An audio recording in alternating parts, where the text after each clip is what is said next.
check it out. There's actually fans. There's not many of them, but still. Did you read this? Yep. Although for fans, they sure do complain a lot. There's Sam girls and Dean girls, and what's a slash fan? As in Sam/Dean. Together. Like, together? Yeah. They do know we're brothers, right? Doesn't seem to matter. Welcome to Idling in the Impala, a podcast by and for lovers of supernatural and the fanfiction it inspires. Before we begin, we just want to remind you to like, subscribe, follow, etc. wherever you listen to us so you don't miss any episodes or bonus stuff that we do. I'm Karlee. I'm Sandra, and oh my gosh, everybody, we got a voicemail. I'm so excited. Hype. I think enough of our begging finally had one of our listeners be like, you know what? Let me just leave them a message. Just give them a fucking voicemail, God. Yeah. And what we decided to do was, it was actually a Canon Fodder recommendation. So I went to Karlee and I was like, Karlee, let's just do this thing. Let's do a little bonus quick episode that kind of shouts out our listener and their recommendation. And a listener who did not leave their name. They did not leave their name, but their name on Spotify, because when you go in, you can find it said it was left by someone called Jensen Fan. And what I'll do is I'm actually going to like pop in the message like right here, which is really quick.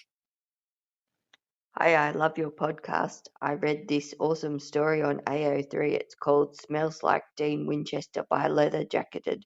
You should include it in your podcast. Bye. The message was basically a Canon Fodder fic rec for a story that's called Smells Like Dean Winchester, and it is by Leather Jacketed. So I did not do all of my homework. I will come clean. I was supposed to read this last night. What I ended up doing was when I was doing some narrating this morning before Karlee and I got online to record, which I will say we are now finally doing an hour and a half after we first started our Zoom call. This is our first recording an hour and a half later. Stuff had happened. We had to discuss. We had to unpack. I had to debrief. So it was all a thing. So we ended up deciding that we would read. I did not read. Karlee will give some insight as to, I think, how they first came across this fic. And so what I did instead was, well, I've got to narrate some stuff today. Why don't I just narrate, I'll read the first 10 minutes of it. Well, I'll narrate, which we're going to add to the end of this. This is going to be a quick episode, I think. So saying that like we're not going to go wild. Keep saying that. Well, we're going to try to stay on target. Damn it. From what I read, it's a Winchester fic. The writing right off the back kind of gained my interest because it's that very meta aspect that Supernatural has done before, where people know of Supernatural, but it's this outsider view of Supernatural based off of the books by Carver Edlund. The fandom and talking about some fangirls. I know that Karlee would not be happy because Becky was mentioned. As soon as Becky was mentioned, I was like, oh, Karlee's like having PTSD from that woman. So having 18/7 coronaries, fucking Becky. So I will say that from the little bit that I read about maybe, I think 2 or 3 pages of it for the recording. I liked the aspect of the way Sam and Dean approach or think about the fandom and how they kind of try not to think about it very much, or when they do, they like give it a little bit of time and then they kind of just like let it go. It's almost like if they need to find, it's kind of like Jensen's approach to social media. Yeah, where he'll like kind of just pop in occasionally, drop some information and then get the hell out, and then like not wait to see what happens with the fallout kind of situation. So I liked the writing. I like that part. I have not gotten into any of the stuff that's really Winchester, just the part where they're discussing Smells Like Dean Winchester is basically about a candle that, like think of an Etsy store where there is actually a candle, right? That's called Smells Like Dean Winchester. I'm not imagining this, or am I wrong in real life? There probably is. Because I'm looking at yes, I'm one of those people. I think Karlee is too. I've got 3 candles that are supernatural scented. Yep. Winchester, I was like the rifle. I was gonna lead with this because my first interaction with this fic was from a longtime name drop, Runaway Dreamer, my beta and very good friend, who was like, we fic wreck each other all the time, and she was like, oh my god, you need to read this. And I immediately felt very called out because Sam in the fic is like, who'd buy a candle that smells like Dean? And I was like, bitch, I bought 3. Shut up. In my defense, don't all smell like Dean, but they are Winchester like the rifle, which is supposed to smell like leather jackets, cedar wood, and spent shotgun shells. And then you have Devil's Trap, which smells like rock salt, incense, and iron bars. And then Carry On My Wayward Son, which is bourbon, vanilla cream, and Dean's apple pie. So, I mean, it's not called Smells Like Dean Winchester, but it fucking is, you know? Yep. So I felt very attacked because I was like, excuse me, what? And I will say, this was the first thing that I bought from this store. I've gone back and bought from them because they do like, they have like a Lord of the Rings themed, like a whole series. You can buy like 9 or 12 small candles that are all like Lord of the Rings themed from the different places. And they have like classic literature and like Norse gods. I got some for my birthday. Like I've gone back to this store a lot. They do good stuff. But this was this supernatural thing was the first thing. So I was like, I feel very called out right now. Yeah. And actually, I mean, I like them. I think I think one is a little on the stronger side. I've only lit one, and I think that I can't remember which one that is. I'd have to open them up and look at them. I just sniff them. I don't want to necessarily like use them up. Yeah, I haven't lit mine. I think I did the one that I thought I would like the least, and that might have been the rock salt one, but I'm not sure. I did that with my, because I bought the Lord of the Rings ones, and I lit them from least to most favorite. So there were like ones from like the Shire and stuff that had like tobacco smells that I'm not a big fan of, but this is turning into an advertisement for this Etsy store. Hang on, I'll get you the name and everything, guys. Yeah, I think we might link it and say, hey, tell them Idling in the Impala sent you, and then maybe we can get a little kickback on that. I'd love more candles. Yeah, I would also love more candles. It's Reading Room Candle Co. Shop company. Okay. But we'll put a link in the description. We'll link you to the supernatural candle and stuff. Yeah. No, I did the same. So, but I've got one Lord of the Rings candle left. I have a Thor candle because I made the mistake. I bought like a Thor. I think the other one was called Valhalla, and because I'm fucking dumb, I was like, oh, I like all the scents. And when Valhalla came, it like reeked of cinnamon, and I hate cinnamon. So that one had to go really fucking quick. Yeah. That one had to be burned immediately. Yeah. But I haven't lit any of my supernatural ones because I'm like, no, what if they stop making them? No. I doubt very much they will. They're probably really popular, but I was like, no, I can't. Yeah. So anyway, we're right in line with the fandom that Sam is just completely confused by. Feeling very, very attacked right now. Why would anybody want a candle that smells like Dean Winchester? I challenge you, Samuel. Why wouldn't somebody want a candle that smells like Dean Winchester? And Sam kind of goes into like all the things he thinks are like gross and icky about his brother. And I will say, not particularly in line with Canon, in my opinion. I don't know how far you got, but he's kind of like, Sam's opinion is that Dean, like showers and brushes his teeth because he has to, like at a bare minimum, clean. Yeah, and I don't get that from Dean. No. Like, I wouldn't say that. I think some people say he's a little bit on the germaphobe side. I see it sometimes, but not all the time. Like, I just don't think you can be a germaphobe and do that job. But I can see where he, sometimes like maybe gets a little like ticked off about, what's happening or like what he's has to get involved with, but then like will shower. Like, I feel like he just wants to get that stuff off of him normally. Yeah. And I feel like if he's going to go out and get get some. I feel like he's going to shower, maybe put on some cologne. Like, I feel like he's going to do the stuff he needs to do. So I think I got to like where they would start talking about like all the different reasons why Dean just doesn't smell good, and that Sam just doesn't understand. Like it's almost like the grass is greener, like on the other side, that kind of thing. Sam's bringing to the table that Dean doesn't wear deodorant, doesn't wear cologne, and I'm like, I refuse to believe that. Nobody that exercises that much doesn't wear deodorant. I don't exercise, and I wear deodorant. Yeah, so, he does deodorant, and I think he does cologne when he goes out with a purpose. Yeah. All that prefaced by the fact one of the tags is unreliable narrator.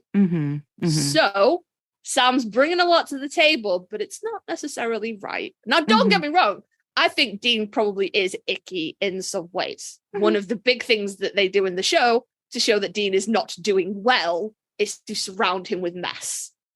So, yeah, he probably is a bit gross sometimes, but everybody's gross sometimes. Plus, there's a sibling thing going on there. And I think just by that, like the teasing and stuff, I mean, I think there's a reference where like he'll like go and like try to go bear hug, Sam, like after something, like because he wants to piss Sam off. Like that's just a sibling dynamic that, that they play into a lot. Like when things are, I guess, a little bit lighter, I feel like they don't mind the teasing or like put Sam's toothbrush in his armpit or whatever, or like different things like that. Like, so stuff like that I think, are obsessed me so much. Things that a sibling would do though to piss another sibling off. So all in all, to me, it's starting out to be a fun read just in terms of the fandom aspect of it and the super, like the calling out of stuff I'm enjoying. You had an interesting take on it because you've read it all the way through.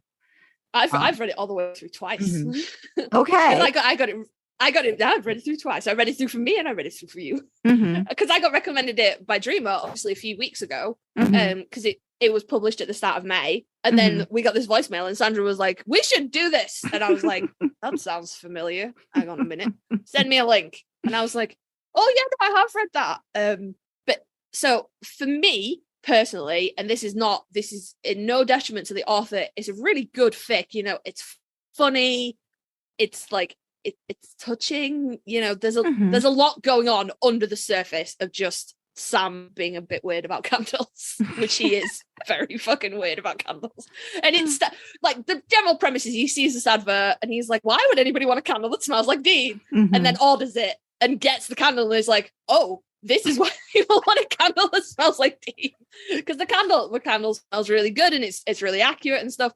And this develops into like an obsession, an infatuation for Sam, like lighting the candle and jerking off, which is objectively a bit weird, but all right. And then it kind of turns into him like stealing Dean's clothes and things to like surround himself with Dean's scent. He's like burrowing in it. Oh, cute. He's making like a little nest. A little bit, yeah. And like, still kind of like there's still this kind of sexual aspect of it, which Sam is desperately trying to deny. And Dean kind of cottons on when Sam starts stealing his clothes. And he's like, hey, have you seen my bloody blah shirt? And Sam's like, nope, what? No, maybe lost it. And then Dean comes to him again with a different, like, I think it's a Metallica shirt the second time. And he's like, oh no, maybe you should stop wearing it. Blah, blah, blah. And he kind of like gives himself away. Like he's like overly nonchalant about it. And Dean like comes into his room and just finds his stash of like clothes and blankets and stuff under the bed. And he's got the Metallica shirt like over his pillow. So he can smell Dean while he's asleep and stuff. And obviously Dean comes straight in and he's like, well, I've looked all over the bunker for like these clothes. I can't find them. Can I look in here? And Sam's like, no, which obviously big brother, little brother. Yeah. It's a red rag to a bull. So Dean goes to the first place any teen boy hides porn mags and just like lifts up the sheet on the bed and finds like all the clothes under the bed and then like unends the pillow and more shirts fall out. Gotcha. And he's like, oh, that's the second place people hide skin mags. And it kind of, once Sam's caught out and he's like, it's not what it looks like. The fuck else could he tries when Dean finds the first stash under the bed, he's like, look, they're old and gross and they need to be thrown away. And that's why I've taken them. And Dean's like, yeah, if that was the case, you wouldn't have hidden them where I would find them. What is going on? And they have an argument. And it basically turns into Dean being like, why am I always second choice? You know, we've been together like our whole lives and I'm never good enough. And they end up banging. It's really fucking good. Okay. It is really good. Okay.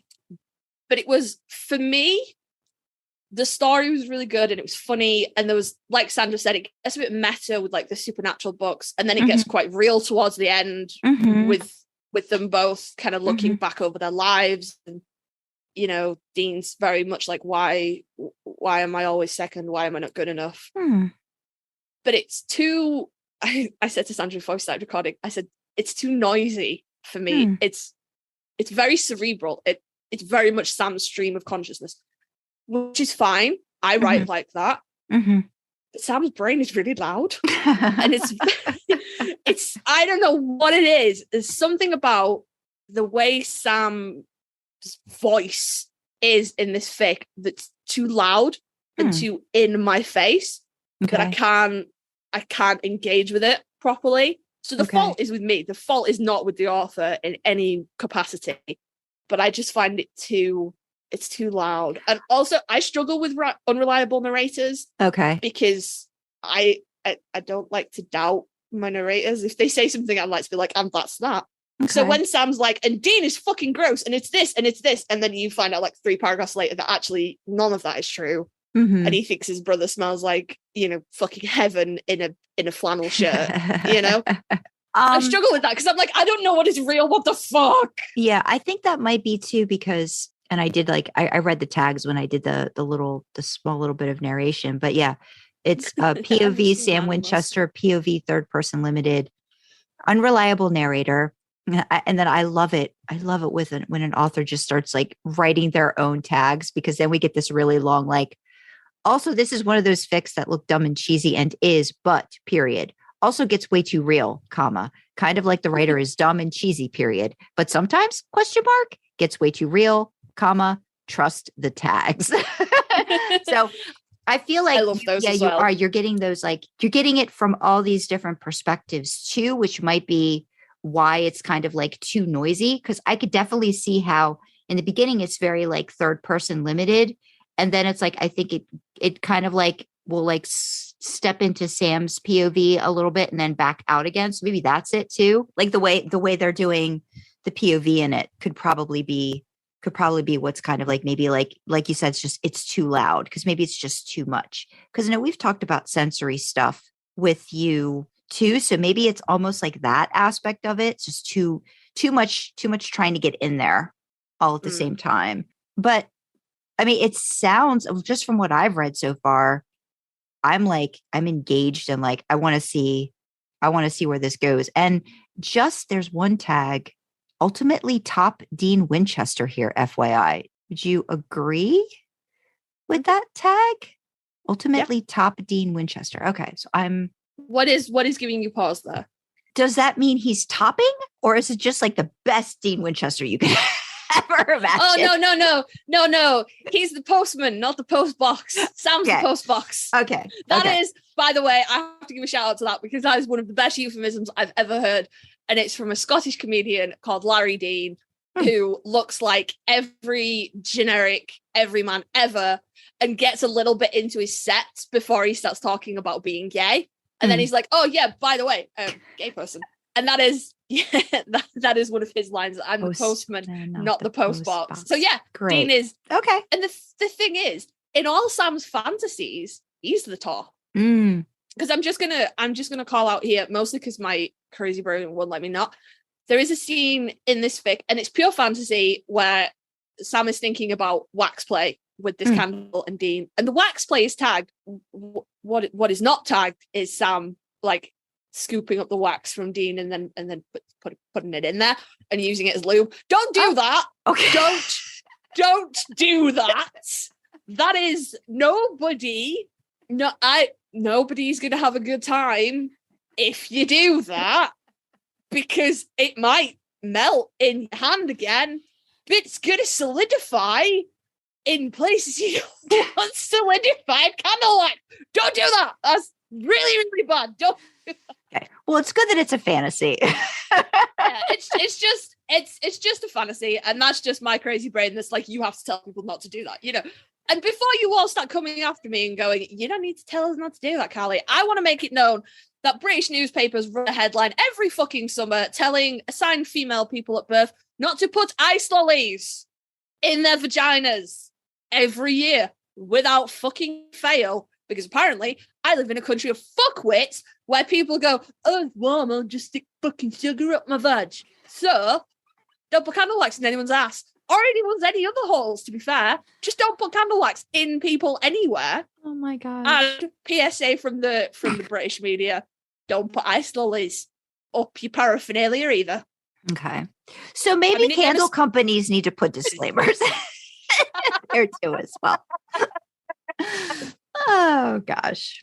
Wow. Oh my god. Wow. So, but yeah, no, but before I got sidetracked by that, in Sam's fantasies, he is the one topping Dean. But when it actually comes down to it, Dean is the one that ends up doing Sam. Is he mouthy? Please tell me he's mouthy. Oh yeah. Okay, good. Yeah. Great. I'm so happy. Yeah. I can't wait to read that. Yeah, he is mouthy, and he okay. You know, and there's a little bit of like Sam introspection that he's like, he finds it strange that he wants to be kind of like manhandled in this way, and like you can tell he's a little bit shocked by it. Like it's a little bit of internalized misogyny there. Like, he shouldn't want this because he's a man and he should want to fuck, not be fucked. But I would defy most people not to bend over for Dean Winchester. To be honest, I just think that would be a nice time for everybody. Yeah. To be fair, I'm actually just I'm going back now. Oh yeah, no, Dean's properly mouthy. Yeah, you'll enjoy. Okay, good. You'll enjoy. Good. Yeah. Yeah. So I mean, I think Jensen fan who left the voicemail, I think they knew what we would be interested in. What you wanted. Yeah. So thank you for that. Yeah. So I mean, what I'm hoping and what we're probably going to do, because if this happens more often, what we've done in the past too is when we've gotten fic recs from longtime listener Miss Autobahn, I've usually put them in to like related episodes with like some descriptions and stuff like that. So I've usually put in links and whatnot that way. But what I'd love to get to do is if we get more recommendations like this, aka people, sending us a voicemail, I'd love to make this sort of like another Friday sort of bonus where when I'm not reading full recommendations, because I like to get authors' permissions first. So if I can, I try to reach out to an author if I've got their contact information and say, look, we really love this fic. Would you be okay with us narrating it? Or we've narrated, people that have come on and have interviewed with us and given their time and stuff. I sort of like to do that as sort of like a thank you, because I feel that people really enjoy that. So as a sort of like maybe extra thing on Fridays when I don't have a full Canon fodder to read, maybe we can do something like this whenever we get a listener who decides, hey, let me leave these poor podcasters a message because they keep asking for it. So again, thank you. Send us a Sam fic. Yes. Send us a Sam fic. Send us a Sam fic next time. Fic, no, I'm kidding. Sam fic. No, yeah, Sam fic would be great. Let's try Sam fic since I think so again, like whoever wants to recommend. Pretty much I'm of the mindset of someone's recommended it, it's worth chatting about. And like talking about our thoughts or whatever and giving it a little plug from our listeners. So thank you, Jensen fan. We appreciate you taking the time. Smells Like Dean Winchester. Written by Leather Jacketed. Rating is explicit. No archive warnings apply. Category is male. Fandom is supernatural. Relationship, Dean Winchester / Sam Winchester. Character, Dean Winchester, Sam Winchester. Additional tags, POV Sam Winchester. POV third person limited. Season/Series 10. Scent kink, masturbation, wax play, anal fingering, anal sex, comedy. Quote jar pad, I miss your man Musk. Ultimately, top Dean Winchester here, FYI. Unreliable narrator. Also, this is one of those fics that look dumb and cheesy and is, but also gets way too real. Kind of like the writer is dumb and cheesy, but sometimes gets way too real. Trust the tags. Summary. Sam is doing a regular sweep through news sources online when he encounters an Amazon advertisement for a candle that is supposedly scented in the likeness of his brother. Dear old Dean. Sam knows from first-hand experience how out of touch and borderline psychotic those supernatural fangirls can be. Regards to Becky. But this takes the cake.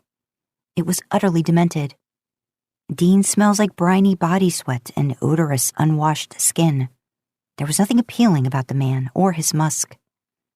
So how Sam comes to be such a loyal customer to CE Craft candles, he really couldn't say.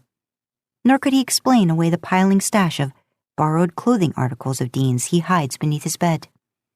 Something's wrong with Sam, or at least with his nasal cavities. He's been hit with bad juju before, but finding himself attracted to Dean? That's the curse to end them all. Or is it? Reeks of lies. For everything Sam Winchester's gone through, there's one thing that's been a thorn in his ass more than any other ever-loving thing. And it's not a lycanthrope's claws, or a vampire's fangs, or a wraith's retractable wrist spike. Tragedy went by many names, and Sam's least favorite among them? Supernatural, written by Carver Edlund, and published by Sarah Siege of the Flying Wiccan Press. Why that, of all things, one might ask? Well, because that was wrong in so many ways. It fully qualified to Sam as an international tragedy. Sam's and Dean's lives have been nothing but endless torment. They're the undesirables, accursed, impure. No sound or sensible person could ever want to live it, so who in the hell would want to read it? Who'd ever line up to have their first experience with chunky, semi-solid baby food be the black blood of a demon from their wrist, and not an airplane or spoon? Maybe it's like a bad car wreck. They just can't bring themselves to look away. But as much as Sam would prefer to think that way, it hardly would appear to be the case. People loved Dean. People loved Sam. Worshipped them as fools did false idols. Becky went so far as to force liquid enchantment down Sam's throat to throttle him into a shotgun Vegas wedding, which was pretty uncool. A theatrically inclined student attending St. Alfonso's Academy in Flint, Michigan, transcribed their lives into an overly long screenplay and a catchy musical, taking intriguing, colorful liberties, which was kind of cool. Sam had fun playing with the stage lights behind the student tech's back, at least. And Dean had called their Carry On My Wayward Son cover a real banger, an expression that, alike his faded wardrobe and military haircut, Dean had yet to realize had long since gone out of style.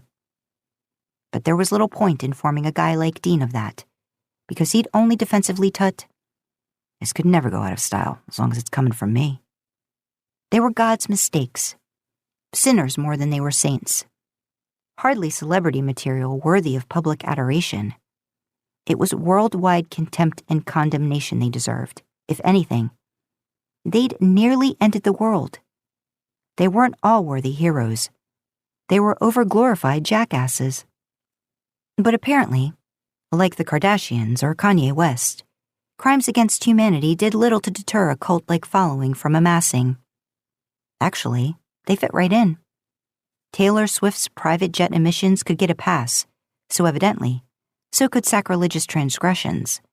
Even a little murder was A-OK. And people, they liked Sam and Dean Winchester, and neither of the two brothers knew how to feel about that.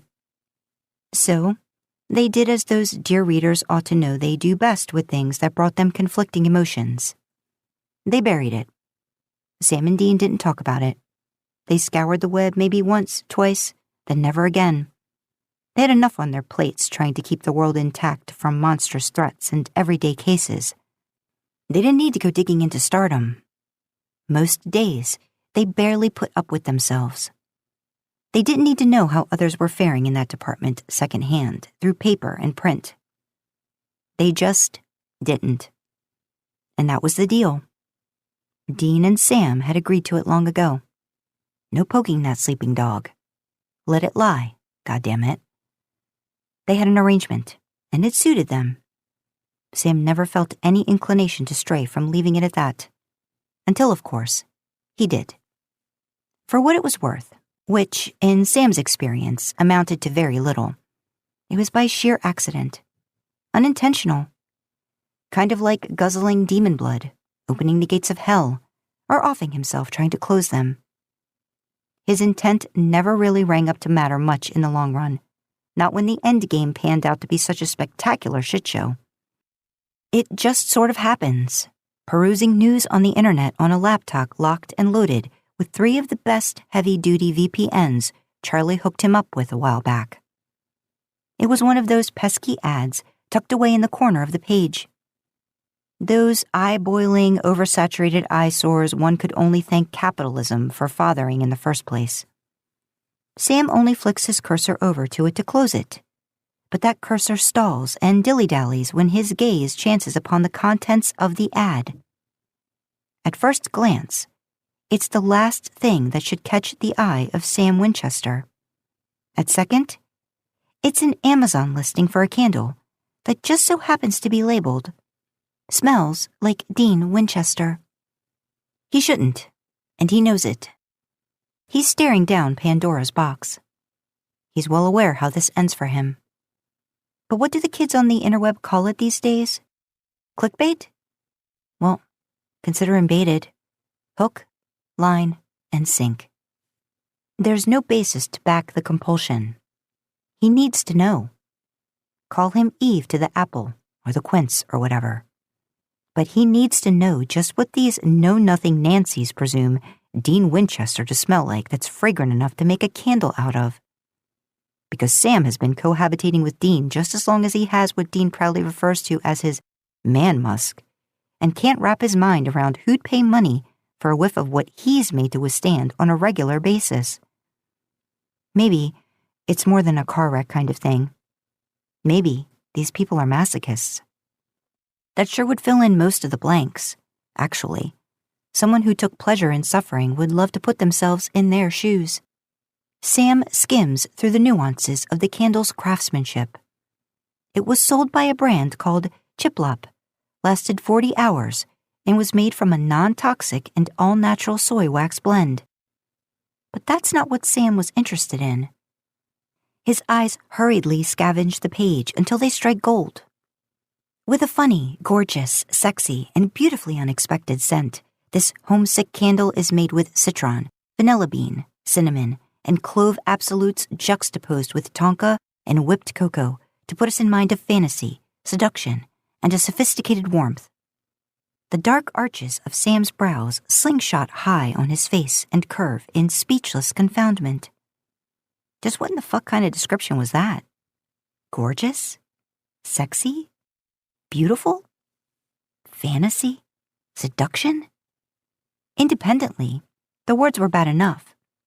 But strung together, they formed a passage with an uncomfortably erotic overtone that's implications were unmistakably masturbatory. And the fragrances? Cinnamon and cocoa. Sam was constructively willing to concede as not entirely off mark, but the vanilla and tonka could not be more so. It had him shaking his head and snorting. A candle like that would smell good, but nothing like Dean. Is that the kind of smell some poor misguided girl would fool herself into believing Dean to possess? If so, just what was the Dean fabricated in their imagination like? Because it couldn't be anything like the brother he knew who showered like he brushed his teeth. Out of hygienic necessity, or at Sam's insistence, he mined at least the bare minimum of just that. Dean, who wore only clothing and shoes he'd broken into threadbare, soul-worn bits. He wasn't some supermodel sinfully sporting a custom-tailored bespoke suit. just thrift store discount rack 2-pieces and clip-on ties. Dean, who came in from the garage dripping sweat, motor oil, and mechanical grunge. He'd always come chasing after Sam like an ass with open arms for a hug, wearing a mischievous grin. Jerk. Dean, who had never heard of deodorant or cologne, and always stuck up his nose and called Sam a princess if he caught him with a bottle of either. Dean, who only ever coughed up the quarters for a laundromat run when his clothes were unconsensually restyled into tie-dyes with the red of blood by some beastly booger or another. Yeah, no one would make a candle out of that Dean. But obviously, they had. And by the listing that auto-populated in the corner as recommended, these deluded maniacs had made more than one.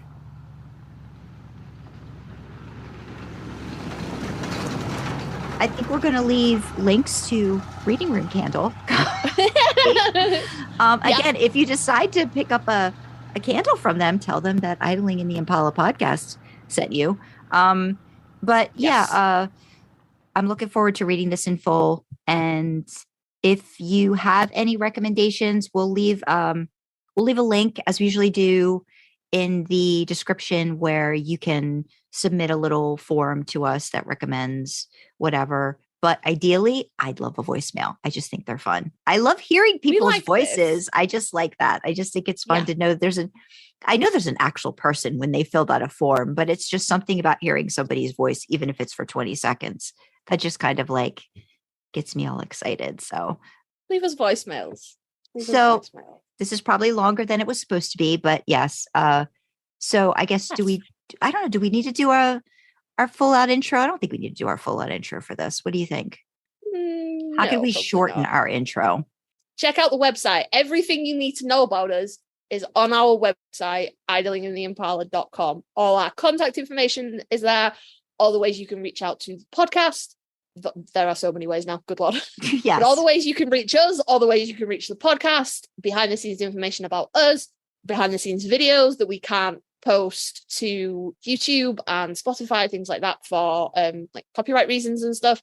They're on the website as well. Everything you need to know about us is on our website, idlingintheimpala.com. We have merch too. I forgot to add that in before I ran that out. So I'm adding it as a PS now. We got merch as well. Go buy t-shirts. Like, first of all, it's coming to summer, so you should treat yourself. Mm-hmm. Buy a t-shirt. And secondly, Sandra makes all of those designs and she works fucking hard. So buy a t-shirt, or a mug or a sticker or a sweater or a hoodie I think that's all the things we have at the moment. Yeah. Well, I mean, we might have more, but yeah, I think that's the majority of everything that we've got. Yeah. Yeah. Yes. So just enjoy. Head over to the website. I guess with that, we'll say thank you, listeners. We appreciate you guys hanging in there with us. Yeah. Thanks for joining us quickly in the backseat today. And we'll see you next time, guys. Bye. Bye-bye.